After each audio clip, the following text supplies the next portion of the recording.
Hey, my name is Maha Kalijaya, and today I wanted to share with you my personal journey of awakening and how I became who I am today.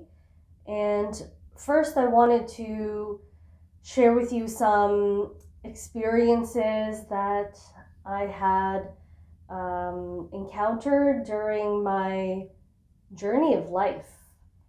So I first wanted to acknowledge that we were all born awakened, and part of our journey of life is to remember that we have always been awakened, and whether or not we were listening to the calling of our hearts or of the divine, that we are always guided.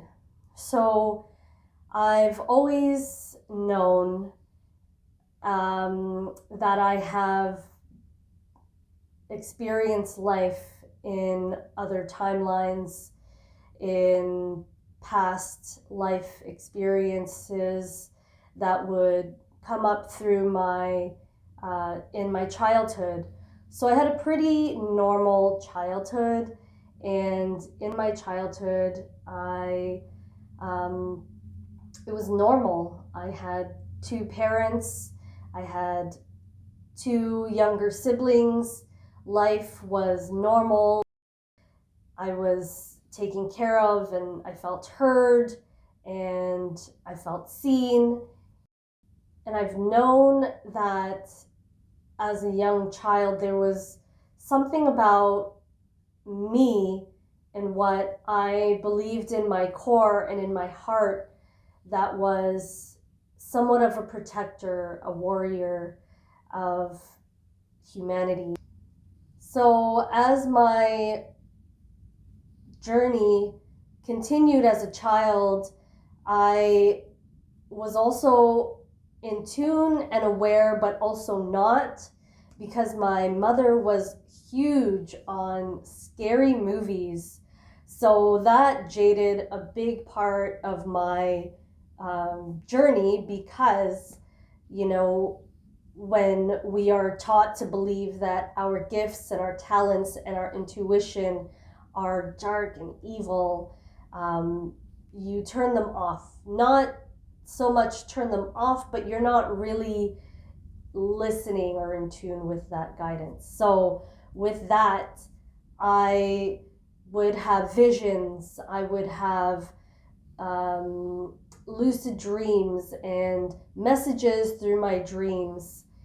And also in the waking state, I could identify myself as a manifester and a psychic, so to speak, in terms of things that I felt were going to happen, or seeing things that haven't played out yet.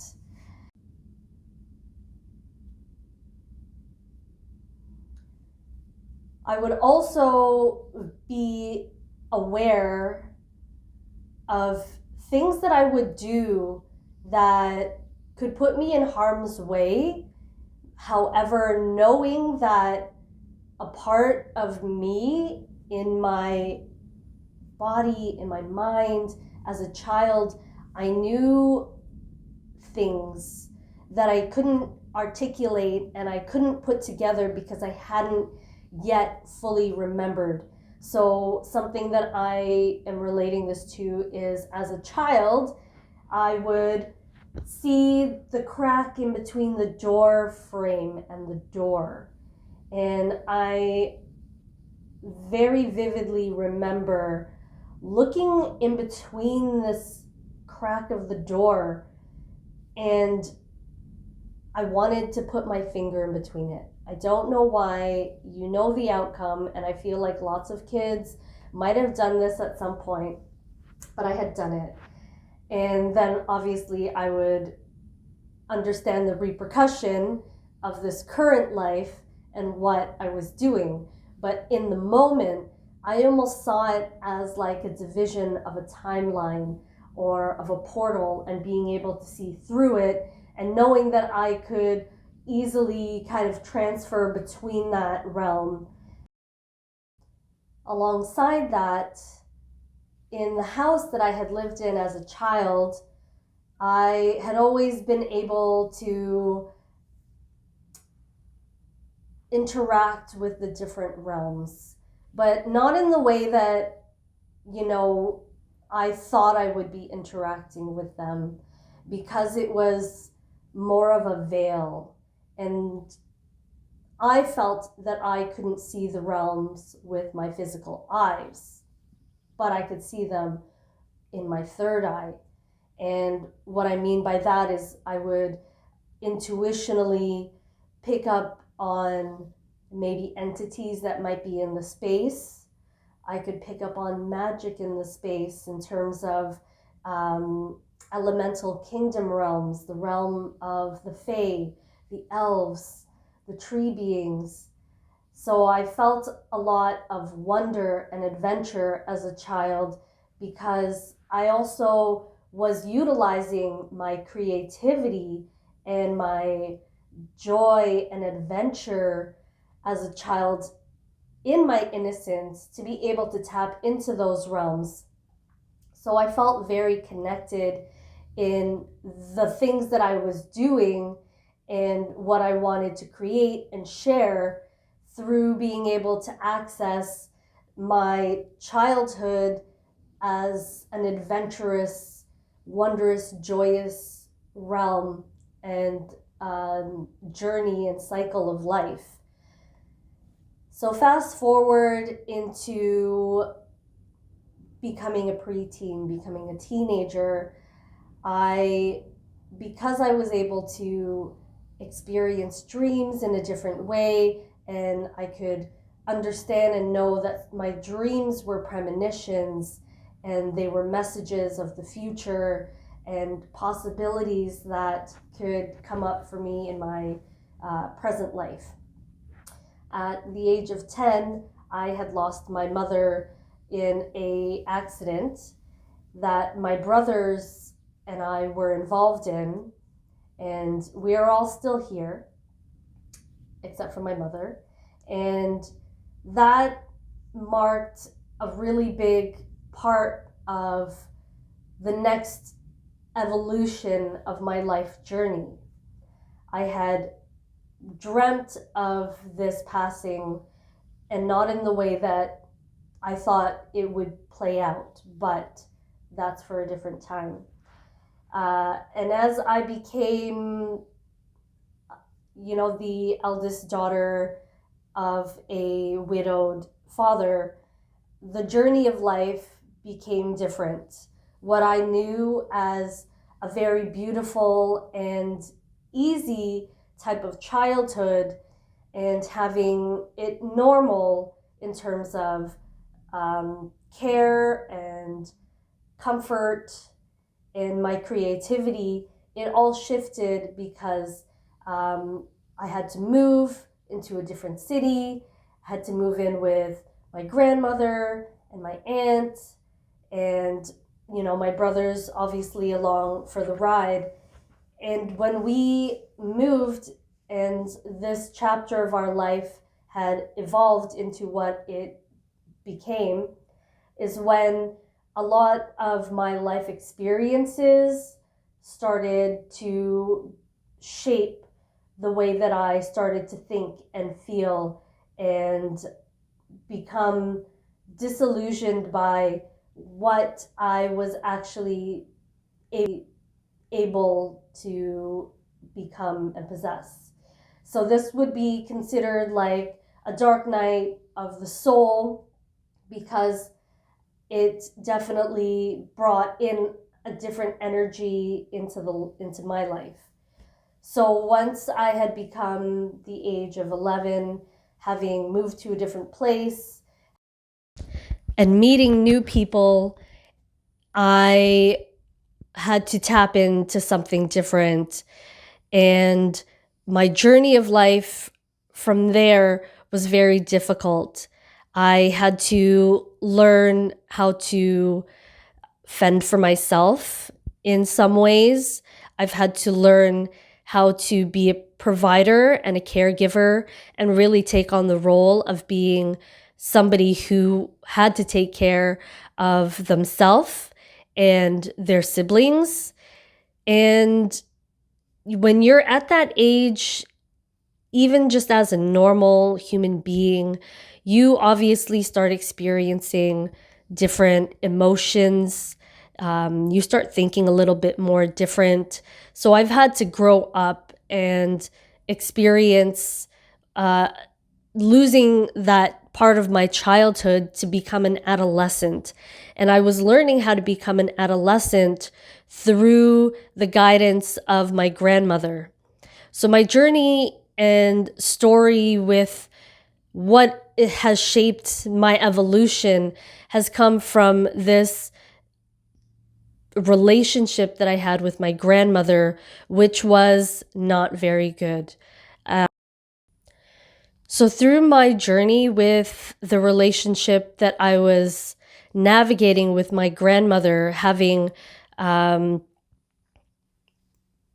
parental, my father wasn't around because he was busy with his business. He had to manage that on top of, making sure the bills were paid and all those things. So I was left with my brothers under the care of my grandmother and my aunt most of the time. So this shapes my journey because there was a lot of emotional turmoil that was happening, and I had to learn how to navigate that in a way that was mature, because as you start becoming an adolescent, obviously there are lessons in your behavior and the things that you have to grow into.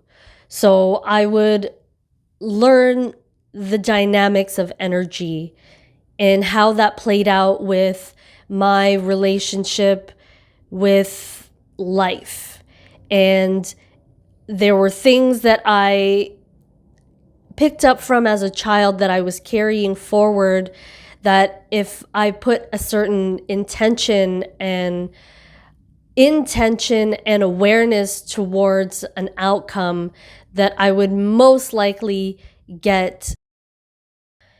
And what I mean by that is that I learned very early in life, one, how short life is, and the value that it brought to me through the visitation of my mother shortly after her passing, through the dream states.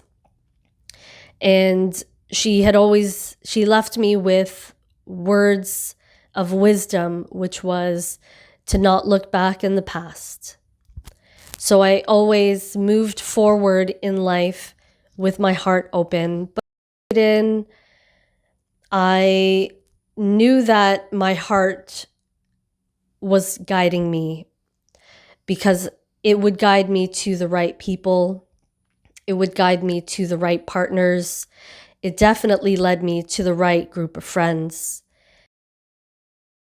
So at the age of 16, I was introduced to the Baptist Christianity and the Baptist community. And it gave me a different perspective, and it helped guide me to understanding a more devotional, intentional life. Being involved, or really taking that next step forward in becoming a more devout Christian. And that was the idea of going to church. I was very fortunate that my parents weren't rigid with spirituality. However, we had to do these different things, my mother and I, because my father was working and busy with his business and livelihood of our family. So I would practice these Christian Catholic rituals and ceremonies with my mother or my mother's side of the family, who were devout practicing Catholics. So what my father taught me early in life was that church and faith of God and spirit were not combined. That if you had faith in the Holy Spirit or in God, whatever you would call the divine consciousness of all life, that you would be able to honor them through your heart and not having to go to church all the time. So when I experienced this part of the Baptist community or just the Christian community, that yes, God is everywhere and you don't have to go to church, but you got to go to church, I really kind of took a step back, because there were things that were playing out during that chapter of my awakening spiritually that were leading me to really feeling like Magdalene, like Mary Magdalene's journey. And up until that point, obviously, my awareness of Mary Magdalene's story was that of being tainted, being disliked, not being welcomed, being seen as a whore or whatever. And I just had to pull away from that community and find things for myself. And luckily, during that time of expansive spiritual growth, I was able to tap into the vibration and energy of the angels. And the example is that I had taken my youngest sibling at the time to a theme park and I couldn't find her. We got lost somehow. And it happens when you're, at a theme park. And I prayed, but I felt the presence of the angels with me while I was praying. And I was able to find her shortly after. So that helped me understand and know that I am being heard. I was being heard by the angelics and the spiritual realm that was protecting and guiding me, because I was praying in a different way and asking for their help in a different way. So fast forward later in life, maybe my early 20s, 19,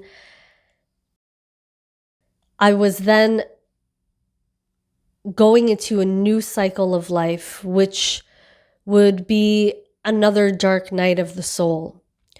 And during this dark night of the soul, I was very lonely. I had started to accept that there was probably a part of my childhood, teenage journey that had yet to close the door on the passing of my mother. So through that, I would spiral. I was introduced to some chemical substances that I started to engage in a little bit. And I was also not using plant medicines in an honorable way because I was in such a dark space and place and feeling really lost and almost kind of giving up to light and to life. Luckily, during this chapter of my life, I was able to come out of it in a rebirth. And that rebirth was becoming a young mother at the age of 22. So during this stage and chapter of my life, it transformed where I was going in that negativity and in that darkness and that density. And I was able to pull myself from there and truly be able to acknowledge that there is literally life within me. And there was so much life to be celebrated. I was in love. I had been able to conceive through this partnership. By the time I was 26, I was again being pulled into a dark night, having to navigate life differently, becoming a single mom to my children. And that led me to the true meaning of self-love. I had spent a lot of years between this time until my 30s reevaluating my upbringing, my story, my principles, the things that add value to my life. So as I was approaching 30, because I had such an open heart to all of my experiences and to the things that I would give myself fully into, that I experienced what I facial paralysis on my left side, and my heart was beating a little bit differently. So with the medical system, I followed everything to a T. I was also experiencing, prior to this happening, some skin issues, and I had done A, B, and C, seeing my family doctor, going to see a specialist, and following through on their suggestions and recommendations through the medical system. So none of those things worked. And I did that also with what had happened to me with my mild stroke. What I was able to understand and learn from listening to my heart was that there's got to be an alternative. So because my father is half Chinese, there were medicines that he had remembered from our native homeland of the Philippines that he and my mother were still practicing. So naturally, when the medical system wasn't working for me, I decided to take a different approach, which was doing things more holistically. I've been doing a lot more holistic and natural medicines throughout my teenage years. However, this was like the first time that I was really gonna take a different approach to my health. This led me to Alberta. And if you have ever been to Alberta, Canada, then you know what I'm talking about. So this is a 30-year-old version of me. I'm on a health journey. I had just experienced another really big heartbreak, and I'm now alone, which I had never been on any kind of trip by myself in Banff, Alberta, and I'm there for 7 days. Day 4 or 5, I decided I was going to venture out. And at this point, I'm low. I'm in death mode, dark and really dense, lost energy. And I'm crying down the streets in the rain in Calgary.